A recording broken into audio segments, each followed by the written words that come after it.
खरीदना आसान है और मैंने मार्केट उसका क्या नाम कहते हैं बेचना उसको सेल करना मुश्किल होता है। मैं आपको सबसे बड़ा फंडा दे रहा हूँ जी। मतलब महामंत्र समझ लो जी, किस तरीके से आपने मार्केट को फॉलो करना है। जिन्होंने 5 से लेकर 10,000 रुपए के बीच में काम चालू किया था 3 पेटी से, आज वो 200 पेटी मंगा रहे हैं, 100 पेटी मंगा रहे हैं, लेकिन उन्होंने मेहनत करी, 1.5-2 महीने मेहनत करी है।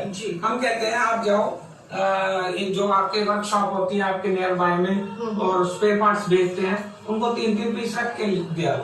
बिल्कुल उनको 3-3 पीस मतलब देकर आएंगे तो ऑब्वियस जब वो उनको खुद रिक्वायरमेंट होगी, जब आपके प्रोडक्ट्स में इतना दम है तो ऑब्वियस वो खुद ही सेल होगा। तो वो उसको दुकानदार का आप नंबर ले आओ जिसको आप माल रख के आ रहे हो और अपना नंबर उसको दे आओ, देकर आओ। उसके बाद सेम